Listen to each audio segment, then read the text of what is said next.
take the opportunity to exploit these events, usually at night, to engage in unlawful activities. Arrests have been reported in Tampa, Orlando, Fort Myers, and Miami region, according to the Florida Department of Law Enforcement. Tampa has seen 90 arrests, Orlando 28. In Tampa, one person was arrested attempting to sell Molotov cocktails from his vehicle, and another was found with a backpack full of mortars. One in Plant City and 67 in Tampa were arrested. 2 civilians were reported to sustain minor injuries. One Tampa PD officer sustained minor injuries. 2 vehicles were damaged when rocks were thrown at a TPD cruiser, and large rocks were thrown at St. Petersburg Police Department headquarters. In Orlando, 28 arrests were made, but no significant injuries were reported to civilians. An officer was hit with a rock and received minor injuries. A man was arrested for trying to stab officers with an exposed syringe. There was vandalism at a bank and attempted to break into an ATM. Down in Miami, there was an individual arrested for attempting to incite a riot. In Fort Walton, in Santa Rosa County, a person lit a small fire under a police vehicle and was arrested. Florida won't tolerate rioting, looting, or violence. I want to thank the local officials, local law enforcement, the Florida National Guard, Florida Highway Patrol for their efforts at keeping our communities safe. I also want to thank the peaceful demonstrators who have engaged in lawful First Amendment activity, some of whom have helped to stymie attempts of some protesters seeking to engage in violent activity. We really appreciate their commitment to nonviolence. So we are standing by for support with the National Guard. We have them mobilized. I have Florida Highway Patrol teams that have been assisting local communities. We obviously have more support there, but I would just encourage everyone to continue to be peaceful. That's really the name of the game. I also announced that at the request of the Secretary of Defense, I've authorized 500 National Guardsmen to deploy to the National Capital Region. Most of them will be arriving in the region today. The federal government's helped out Florida in a number of different ways since I've been governor and obviously before. And so when they had a request, I felt it was important to step up and to help out with that. Today, we're talking about our plan for Florida's recovery. It was more than a month ago, about 5 weeks ago, where I announced the safe, smart, step-by-step plan for Florida's recovery. And from the very beginning of March, our plan has been really 5 main points: protecting the vulnerable, increase testing, promote social distancing, which you don't hear about as much anymore over the last week, support hospitals and protect healthcare workers, and prevent introduction from outside of the state.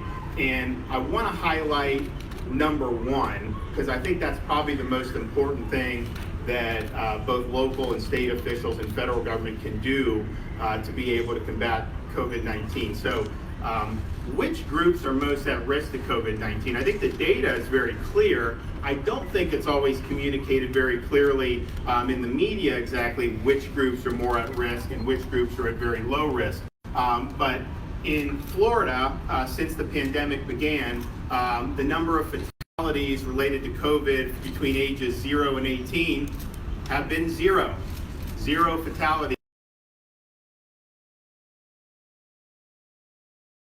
All COVID-related fatalities have occurred in the age group 65 and older. So of all the fatalities COVID-related in Florida, only 15% of those have been in age 65 or below. There have been more COVID-related fatalities over the age of 90 than the total number of COVID fatalities that have occurred in Florida under the age of 65. And so that really shows you that the risk is 65 and up, but certainly as you get into 75, 80, 90, and then certainly if you have underlying conditions, that is where the risk is most acute. As you talk about the bulk of, say, our working age population, the risk is much lower, and the data demonstrates that, not just here in the state of Florida, not just in other states, in other countries in Europe, in Asia, and I think that that's very, very clear. So we know where the at-risk population is, and we are continuing to focus a lot of our efforts on protecting those. This is something that we did from the very beginning, because if you looked at the data from the other countries, it was obvious, South Korea, Italy, that this was, I think you had a median age fatalities in Italy at the time was 82 years of age. And so we understood where the real risk lied with this. So we did a lot working with our long-term care facilities, requiring the visitors and the staff to be screened, temperature, ask questions about who you've been in contact with, any travel that you may have done. Eventually on March 15th, just banned visitors outright because we didn't want to run the risk of introducing the virus into the facilities. Required the wearing of masks on March 18th. Now that was when places like the World Health Organization said don't wear masks. We thought it was important to do it, and so we did it. We also, I think, of all the things you could have done one way or the other, we prohibited hospitals from discharging COVID positive residents back into the long-term care facilities. So you have people who are positive but medically stable, and they, that slide isn't there, but what we've understood is, okay, you don't want to put a COVID positive patient back into a nursing home, but you do have people who test positive who don't ever have symptoms that would require them necessarily to go to a hospital. We view that as problematic because of the risk of spread in those facilities. These are facilities where you could have spread very quickly. So we've worked with the Department of Agency for Healthcare Administration has worked with different facilities. So you now have in the state of Florida a number of COVID dedicated nursing facilities. So if you have a resident test positive, you don't have an ability to isolate them, you can transfer them to a COVID positive facility where they have people positive, and the risk of spread is not the same as a normal facility. So you have them in Duval County, Escambia, Polk, Charlotte, Broward. They're working to have more of those online, but that's something that's very, very important, because allowing folks to stay in long-term care facilities, if they're not appropriately isolated, that will lead to spread going forward. Government bureaucracy to do that. So those are some. There's probably going to be more online coming very, very soon, but that's important to be able to protect the most vulnerable. Capacity. Some other long-term care facilities, they just don't have as much. So you're requiring them to do this, but we're also putting the money where the mouth is.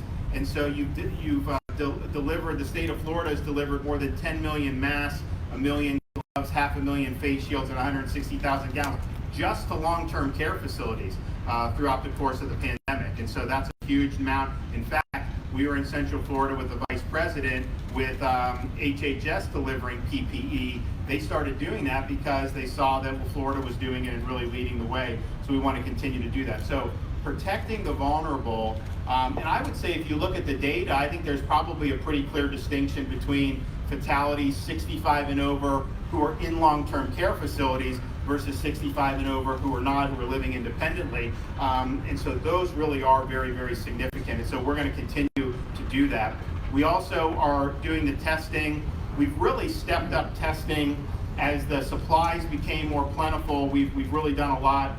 We've tested over 1 million people in the state of Florida right now.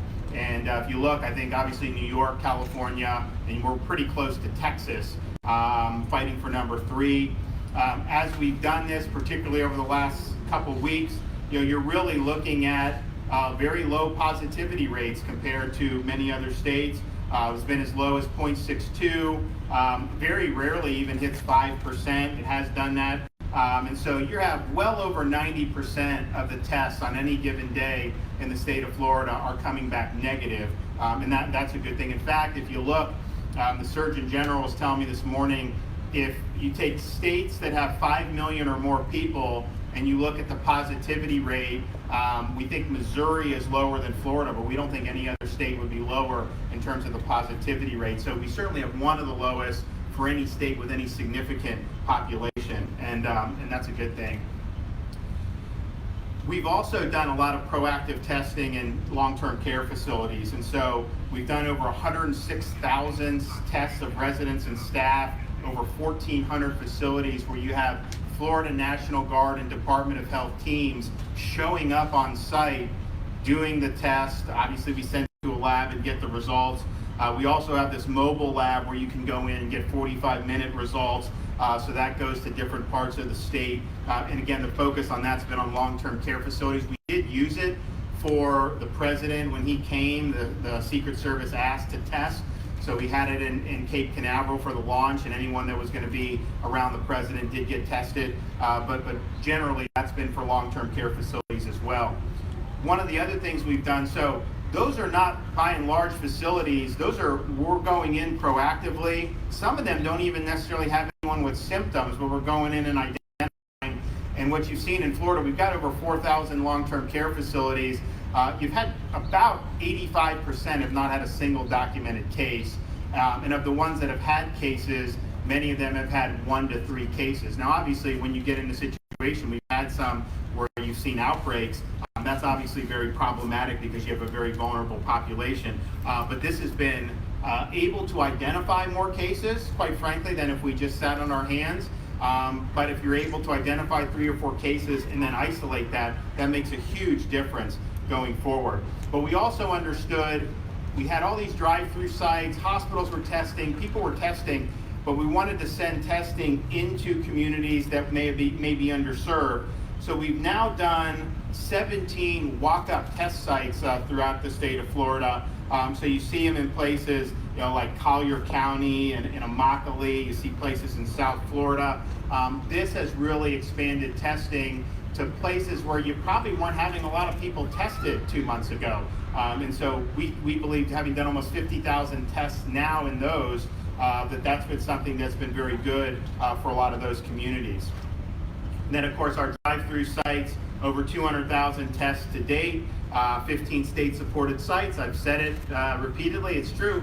We could do twice as many tests at our drive-through sites as we're currently doing. And that's just purely based off demand. And so people do want to get tested. You have these different sites. You feel free to go now. There were, when we had some of the demonstrations, some of those in some of the areas, were closed, but I think most of them were open yesterday, and we want to obviously continue having that as being something that's available for people. We're also doing antibody testing, and this is first responders and healthcare professionals can go through these various drive-through sites, get the antibody test. We're testing, depending on the area, I think Orlando's been about 3.5%. Miami's been more, but those are important things to know. Then we're also working with locals to do serology studies so that you can get a representative sample. The bad thing about the drive-through is these are people that are probably more likely to have contracted this. It's important to see what's the actual prevalence in a representative sample. Miami-Dade did that with the University of Miami. We've seen other studies, Stanford, some other places have done it. So that'll be good for the state of Florida to be able to have access to those antibody results. And then on Friday, we announced a partnership with Publix and Home Depot, where people, when they're shopping, if they want to just go in the parking lot, there'll actually be sites set up. So here's what Publix has set up so far. Home Depot, we are at Boca Raton. They're going to add some more sites going forward, but this is a convenient way. If you can't necessarily make it out to some of the drive-through sites, but you're running an errand, you want to go get swabbed, you can go do that at our store testing sites. So protecting the vulnerable and increasing testing has been a huge focus, and we think it's been very effective. Now, the most significant thing I think to look at when you're looking at something like the coronavirus is, okay, if I or someone that's 20 gets the virus, that's going to have different clinical consequences than if somebody who's got serious underlying conditions and is 85 gets the coronavirus. And so not every case has the same clinical significance. And if you remember March and in the beginning of April, most of the people testing were people who were 65 and up, people that had symptoms. And what's happened since then is you've had way more testing being done, but the criteria has been expanded so that you don't even have to have symptoms. And so are you identifying people with clinical consequences or not? Now, obviously, if you're just a normal person that has very mild symptoms, you're not going to go to the hospital. You still need to isolate. You don't want to infect other people. but we really look at the clinical consequences. So if you look at the peak for Florida for COVID ICU hospitalizations statewide was April 12th. We had 838 COVID positive patients in the ICU in the state of Florida. The figures we had from June 2nd, I can look today, probably something similar, 417. So that's a 50% reduction in ICU hospitalizations from the second week of April to the beginning of June. And so that's a trend that you obviously like to see. Same thing with the ventilators. If you look at, we topped out at 594 on the ventilators at the 12th of April, coinciding with the peak of the ICU. Now, beginning of June, down to 207. I think we may even be up below 200 now based on the yesterday, but we'll have to look at that. So, but that's a 65% reduction in ventilator use. Remember, there were people saying a couple months ago that there would not be enough ventilators for people. In the state of Florida, we've got at least 6,000 ventilators that have been idle for pretty much the whole time during this. So those are really good trends to be looking at. And obviously, when you see a reduction like that, we started with phase one about a month ago, but we only did the 64 counties, excluding the 3 large Southeast Florida counties. And the reason why we did that was those Southeast Florida counties represented, I think at that time, about 60% of all the cases, hospitalizations, and fatalities. They still represent the bulk of those. It's about 29% of the state's population in those 3 counties, but have had an inordinate amount of cases, hospitalizations, and fatalities. So the other 64 counties in the state of Florida, that's 15 plus million people that we're talking about here. And if just those counties were their own state, it'd be the 5th largest state in the nation. But we really felt when we went into phase one that those counties were ready, and I'll show some statistics why in terms of the prevalence. And so we did that without the 3 Southeast Florida counties. And so today, as we take another step, we're applying this to the 64 counties, and obviously going to work with the 3 Southeast Florida counties as we go forward. But if you look at the hospitalizations just for ICU in these counties, the 64 counties, you peaked out at 358 ICU COVID positive hospitalizations. Now, for 15 to 16 million people, that's a much lower than what you're seeing in a lot of these other states. But that's now down to under 200 in these. So 15, 16 million people, less than 200 in the ICU. And I think you've seen another, pretty significant decline in terms of the phase one counties. They peaked with ventilators on April 9th, and now down to 77 patients on ventilators. So that's a 70% decline. If just those 64 counties were its own state, and you did the number of cases per 100,000, which is an apple-to-apple comparison, you would look at these other states. I mean, the phase one Florida counties would be way, way below in terms of the prevalence. Pennsylvania, Michigan, and then some of these would be more than 10 times the number in terms of cases per 100,000. And so again, this is the phase 64 counties in phase one, looking at the prevalence there. And then the same thing, I think, with the fatalities per 100,000 in those phase one counties. The rate much lower than many of the other states, and obviously way lower than a place like New York. So we also look at. So this is the phase one counties, the 64 counties. In those, the white is the number of tests that come back, and then the blue is the number of positives. Now, obviously, you look at that. The positive results are much lower than the number of tests. So you look at like a 4-3, you have about 550 cases out of 7,400 tests. Then you look at 520, you have 500, about the same cases, 581, but that's out of 35,000 tests. So you've seen since we went into phase one, you've seen a real big increase in the number of tests that are going on in these counties.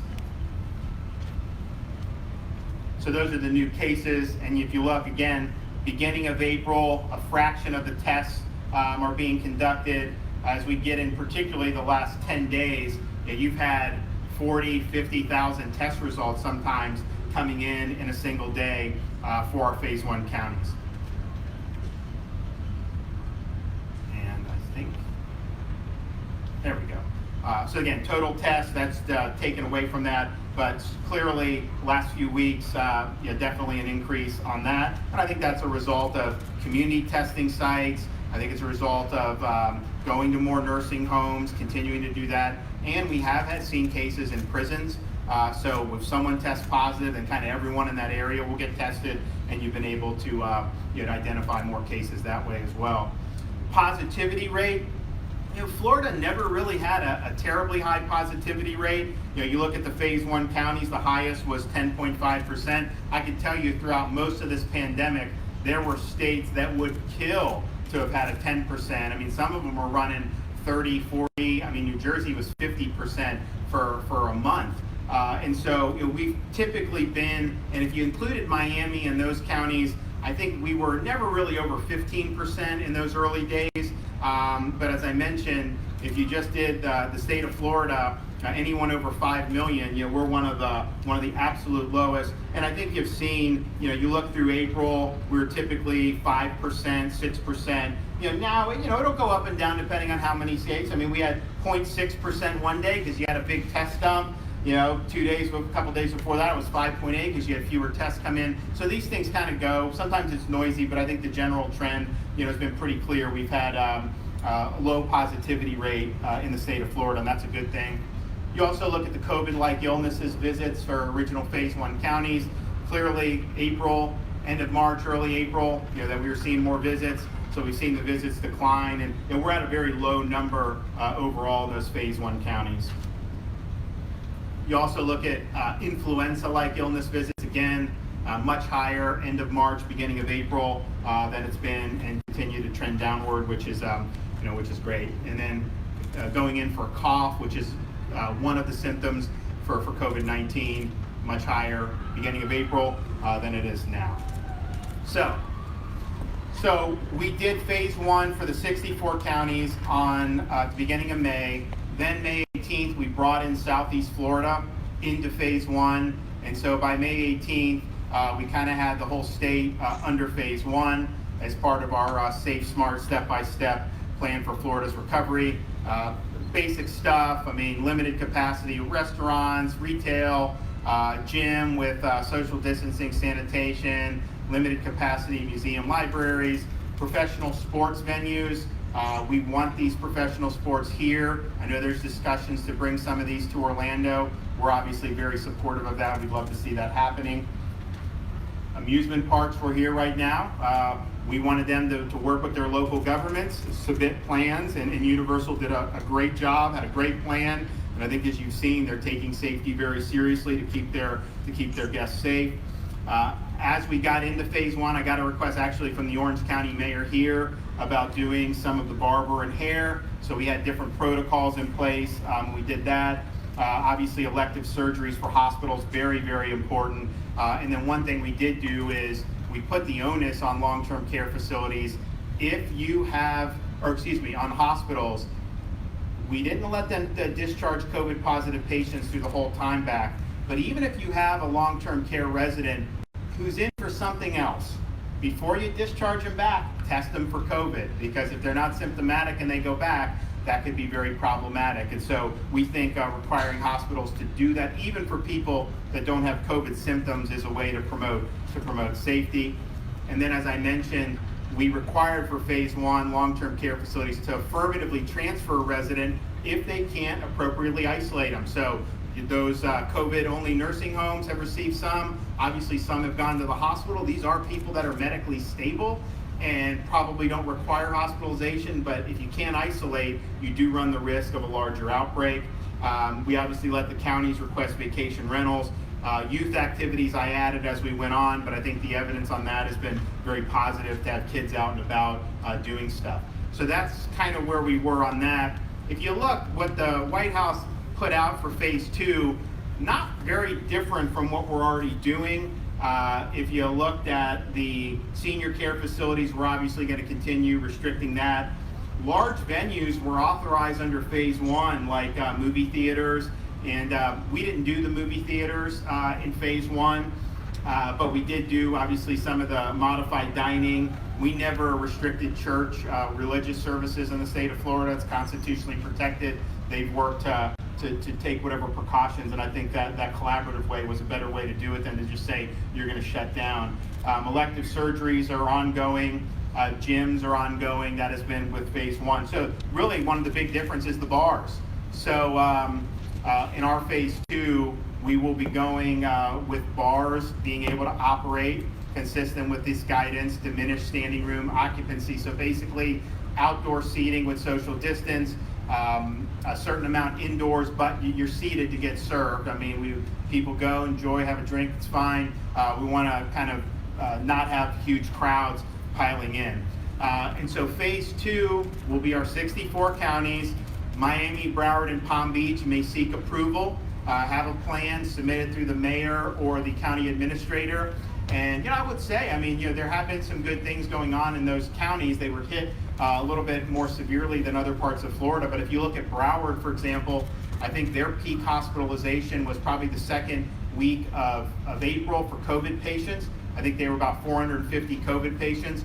Broward now has under 200 people hospitalized, just general hospitalizations, not even ICU for COVID. And so they've had some good trends in places like Broward, but they're on a little bit different schedule. We work with them collaboratively. We're going to continue to do that as we go forward.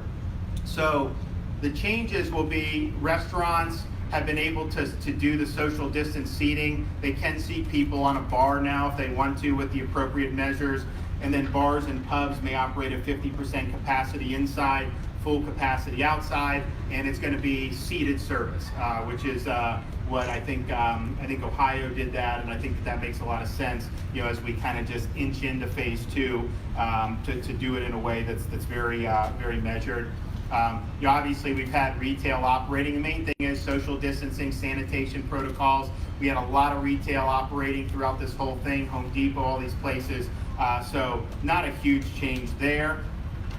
Gyms, social distancing, sanitation, those have been open now for several weeks. We obviously want people to be in shape. We think that's good for general health. Entertainment, so things like movie theaters and bowling alleys, they have a 50% capacity, appropriate social distancing and sanitation protocols. Those have not been operating up to this point. They now have a pathway to do that. And I think if you do the distancing and sanitation like some other states have done, I think it's probably going to be something that will work out for them. Parimutuel facilities.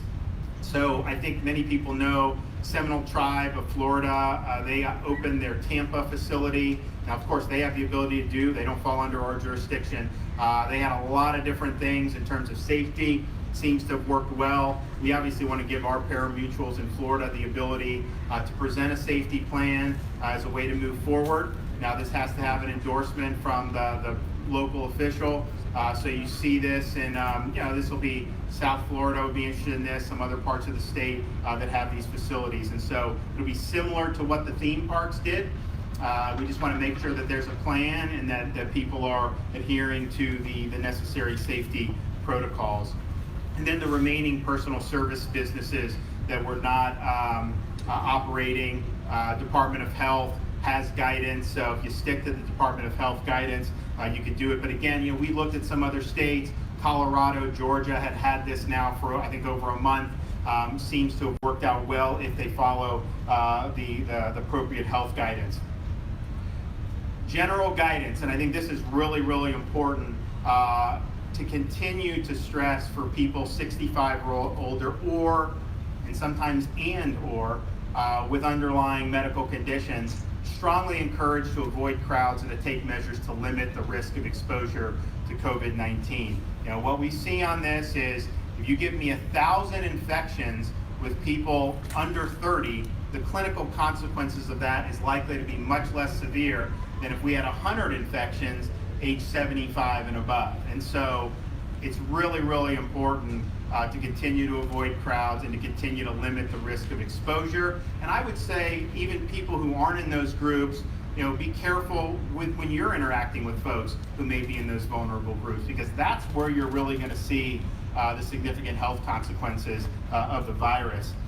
We also think that, and we've been doing this by sending tests, not just having National Guard show, but even sending self-swabs to some of the long-term care facilities. But if you're working at one of those long-term care facilities, you really need to be tested on a routine basis. And sometimes the National Guard will come and do it. There's drive-through sites, walk-up sites. Obviously, hospitals are helping us out with this, but really, really important, because if a staff member is positive, that's how it's going to get into these facilities and infect the residents. And so we really want to do that. President's guidance had recommendation for groups of 50 or less, and so we're putting that guidance out as well. Now, obviously, we see throughout the country groups much, much larger than that, but this is the guidance, and so we are recommending that folks avoid. If you're going above that, you have an event like a funeral or a wedding, do some of the things that Universal's doing, temperature checks, ask people who they've been in contact with. Those have been effective at creating safe environments, and so I would encourage people to do that. And then finally, Florida's universities developed a task force to create a framework to reopen the campuses, and they're going to present their plans on June 23rd, 2020. I think having our universities operating again is very, very important, and so we want to stress that we have confidence in their ability to come up with good plans and to be able to move forward. So I think that we're really fortunate in the state of Florida, particularly these 64 counties. It's not like there haven't been challenges. There obviously are challenges, but I think generally speaking have weathered this much better than anyone predicted. Now, the virus isn't gone. I think that we're testing a lot. We are identifying cases, particularly in prisons, amongst agriculture workers, amongst areas where you have a lot of congregation, close quarters for a long period of time. And so we're going to continue to keep an eye on that, continue to test in those areas. But I think we have an opportunity to continue to move forward in a safe, smart, step-by-step approach. I think it'll give more people in Florida more opportunities, and I think it's the right way to go forward. So this is going to be signed today, and it will take effect this Friday. And we'll wait for we'll work with the 3 Southeast Florida counties to see how they're developing and whether they want to move into phase 2. But for now, the 64 counties moving forward to the next step. And with that, take some questions. Yes, sir. Governor, you tell us any more information about what appears to be finalized, the plan to finish the NBA season just a few miles down the road? I wish I could. Let's just say this, that I'm all in from the state's perspective. I don't think you can find a better place than Orlando to do this. I think it's very exciting. What I've told all the people I've talked to with a variety of leagues is, if you look, we helped Mickelson do the event with Tiger Woods, and it was great. They raised $20 million. This is 4 people playing golf, charity. They got 6 million TV viewers for this. So I think people are hungry for this, and I think the first sport back, if it is the NBA, I think that they're going to be able to bring more and more fans into the fold. And I think here in Orlando, I think would be a great place to do it. I'd say the same for baseball. We've told baseball Florida wants to be a part. I don't know how you're going to do it, but we would love to be a part of the solution to be able to get that sport going again. Obviously, we'd love to see Major League Soccer as well. So you really, Orlando really can be the epicenter of the comeback of professional sports, and I'm all for it. If you look, what I've tried to do on all this is, we've had things issued from state. We always like to work with local folks. Miami's done it a little bit different than some other places. The one thing I did preempt was sports needs to know they can come here. And so that's a decision from the state. I know places like Orlando really want to have it too, but we really wanted to send that signal to know, we're going to roll out the red carpet and work with you, and I think it'd be really exciting. So hopefully there's an announcement very soon. I've read what you've read about getting people back into training camp relatively soon, starting to play sometime in late July, and I think that'd be really exciting. Do you think there's going to be any police reform stuff when we have this, any police reforms, tactics, training, things like that? So it's a great question. So when I saw the video of that cop murdering George Floyd, I was just absolutely appalled by what I saw. But I immediately asked folks that FDLE and others, how in the hell could you get away with even doing that tactic? And sure enough, state of Florida, you do not put knee on a neck like that. That is not good training. I think we're gonna see whether this cop, I think he had a lot of complaints. He's maybe had a lot of problems, but why would you even go that route? And then obviously to do it for such a length of time, totally inappropriate. So I think you've got to look at one, swift accountability, not just for the officer that had the knee, but the other ones that didn't do anything. And then you have the DOJ with the civil rights case, and I think that's appropriate too when you have really egregious situations. And so, but I also think what happened in Minneapolis is that I know we've had a lot of work over the years at different police Come back. Why was it important to include theme parks in phase one? Well, so I have now. This is the first time I've been to any park since they've reopened. Now, I think many of you know I have a newborn 2-year-old and a 3-year-old. And you know, it's a little bit tough lift. I can tell you if they were 5, 7, and 8, we'd be here this weekend probably, because I think the kids would really love it. I'm happy that they're doing the water parks. My kids aren't quite old enough for that yet, so we probably aren't going to do that. But when they do, we think that that's great. I also think it's pretty low risk if you look at the chlorine and then the outdoors, and so it's good. So we're really, we're really excited about this opening. And I can tell you this: the Panhandle. When we were doing all this, we started getting into April, they were like, we need our vacation rentals. And I'm like, it's like we just weren't ready for that. But then what I said is, okay, you can request that into May. So if your county asks me, you show what you're going to do to make sure that we're keeping safe. So they did it. They had good plans. And other areas have done it. Central Florida's done it as well. But man, I think they're at capacity like they've never seen before. So I think that when you have places like Universal that are making sure everyone's safe and taking all these things, that gives people confidence that they can come and enjoy themselves. And really, I think Florida's leading the way on that. But part of it is because you have places like Universal. It's another park down the street. I can't remember its name, but they're probably doing something similar in terms of really being forward thinking on this. And I think that that's great, and that's what we want people to see. And I would also say, throughout this whole time, you've heard different things about, oh my God, someone's on the beach, going to be an outbreak. Someone's doing this. If you look, not a lot of evidence of widespread outdoor transmission. So if you're outside of the theme park, if you're at a water park, some of these things, I'm not saying it's impossible, I'm not saying it can't happen, but I think we've seen more and more studies look at that and say the risk of transmission dramatically less. So in a state like Florida, we're the fishing capital of the country, the boating capital of the country, our theme parks, we view those as being, recreation that's much more low risk than some other recreation that you could see that other states would offer. Okay, so you had discussed the Department of Health over and over again about travelers entering the state of Florida. I know you were big on that. We're asking how many people have they followed up on? How many have they called? How many have answered the phone? How many are not answering the phone? They either won't or cannot give us numbers, and they can't. Well, I think part of it is because it's not all done at the state level. As you know, we have 67 different county health departments. It's not all done by the health departments. I mean, you actually have some law enforcement agencies that will follow up with it. So it's very decentralized. I can tell you, we have screened over 50,000 people coming from the New York City area and Louisiana. Most of it has been airplane travel into the state of Florida, some on 95 coming down, and then some on I-10.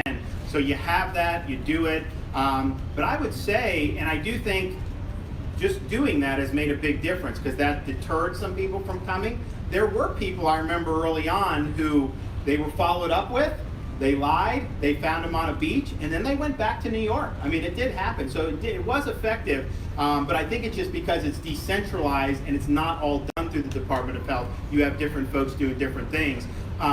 We're also going to look at that policy going forward. I mean, I haven't made a decision yet, but I think you look around the country and quite frankly, the prevalence of this in other states has declined. And so I don't want to have restrictions just to have them. I mean, I think Louisiana has done much better. If you look at how their curve has gone, I mean, they have way fewer cases than they did. Obviously, they still have some issues, but it is not anywhere like it was 6 or 8 weeks ago. And so that's a good thing. So if we see that, then we should respond to that. Governor, did you talk to the RNC about Yeah, what are you doing to RNC? RNC here? Okay. Put Orlando be on that list. So yeah, so my view would be, I mean, I think North Carolina approached it as saying, okay, it's a default no, and then maybe we'll see. And my view would be, it should be a default yes, and then as we get closer, you can make determinations about how you do it. But I've talked with folks at the RNC. I mean, we could potentially, we'll see what the prevalence is of the virus.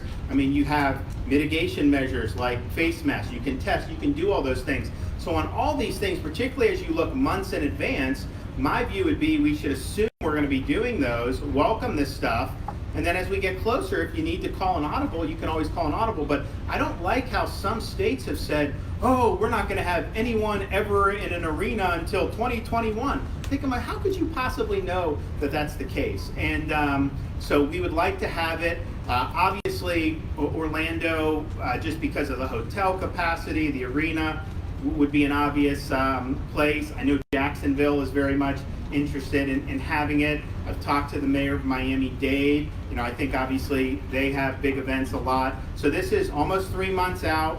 I think that we probably are going to be able to pull it off. But you know what? If it gets closer and you need to call an audible, I mean, heck, he has the CDC at his disposal. He could tell us, you know, the president can tell us what needs to be done to be able to do it. But I think to just brush away a potential $100 million impact when the chance of us being able, you know, we have a good chance of being able to do it. I look around what's happened in Asia and Europe. You look at those numbers now coming out with this, I mean, they're about a month ahead of us. But I mean, man, it's really declined in Europe. And clearly it's declined in the United States from March and early April. Now, we don't know, you know, exactly, but there haven't been second waves in any of these European countries. And so, again, you got to prepare for that. You got to be ready to tackle how it comes. But boy, I think that we should want to have things like that, and so we'll see what happens. I mean, it seems like North Carolina may have missed its chance. I know they're looking. I know there's other states that are interested in having it, but I think it would be good for us here in the state of Florida, and that's not from a partisan perspective. Because if Biden called me and said they wanted to do Dem here, I would support that, because I think the impact to the community, I think from an economic perspective, would be positive. Governor, following up on the membership, we had asked all of our local sheriff's office if they use this tactic. Brevard County Sheriff Ivey says that he does. Moving forward, would you recommend our sheriff's office not move forward with these types of neck restraints? Oh, I think they should definitely look at that. I can tell you FDLE does not, they train against that. They're not trained to use that. And I think for good reason. And especially, I mean, yeah, I think what made this even more egregious, the guy was handcuffed. I mean, it's like, are you kidding me? And so, so really, really bad. I really would like to get the background on this cop. I heard he had like 16 or 17 complaints. And look, just because someone files a complaint, I mean, obviously people have the right to defend, doesn't necessarily mean it's valid, but when you see all those complaints, it'd be interesting his career, and was there a breakdown in that police department for not holding him accountable? What I think you see, you talk to sheriff, police chiefs, rank and file officers, deputies, when something like that happens, they're the ones that dislike it the most, because then they get viewed negatively. And so I think they want, if someone's doing that, swift accountability. Now in this case you did have a prosecution, and I think that's good, but could this have been handled 2 years ago with some of these instances, and maybe we have obviated this? That's where I think, and when you have position of authority like that, there's just a certain number of people who respect it, who aren't going to abuse it. Then there's others who may be inclined to do it, but if they know they're going to get held accountable, then they won't. That keeps them in check. Then you do have some of these people, they think they can get away with everything, and they think that they can abuse, they think the badge gives them the ability to treat people poorly. You got to identify those people, and you got to get them out. And when you do that, I think that the rule of law is better, and I think our citizens will be safer as a result. Would you recommend our Do sheriff's one more. office? Yes, We'll ma'am. talk about unemployment. Are you happy with the status of the system now 10 weeks in? You still have 250,000 unemployment claims still waiting to be processed, and another 500,000 that we filed. So we've had now, So if you look at the end of April unemployment report, it was about 1.06 million unemployed. We've paid about that many claims now, between I think over $3.5 billion now. That is so much more than this state has ever paid, and this is just in a short week period. So, I'm glad that people are getting checks. Obviously, they're continuing the process, but I can tell you, and you probably don't hear about it because when people get the money, obviously they go about their life, which they should. But I mean, we have people submitting and getting paid within a 7 to 10 day window now, and I think that that's a good thing. Now, DEO has gone back with folks who are caught up in queues. Maybe needed to add something, maybe there needed to be wages or other things qualified, but to pay out over $3.5 billion, I can tell you, if you guys had any sense of this system, what it was looking like at the beginning of April, it was not looking good. I mean, it was a very, very problematic system. So we've worked really hard at it. It's important to people, to get thrown out of a job just on the drop of a hat because of this mitigation is not easy, particularly for people who are making lower incomes. They don't exactly have, stashes of money in the bank, and so it's important to get it out. So we're going to continue to work to do it, but to have over 1 million claims and over $3.5 billion, I think that's more than the last 4 or 5 years combined in the state of Florida. So we want to continue to do it, and hopefully you continue to do that. You also will have people, as they start going back to work, we actually have people calling the DEO saying, look, I'm back at work, I just got another check. But DEO's like, no, look, because you applied on this date, you're entitled to this much, so it's fine. So we've had people call back, say they want to give back some of the money, but they were entitled to it. And so we want to make sure that they're able to get it. So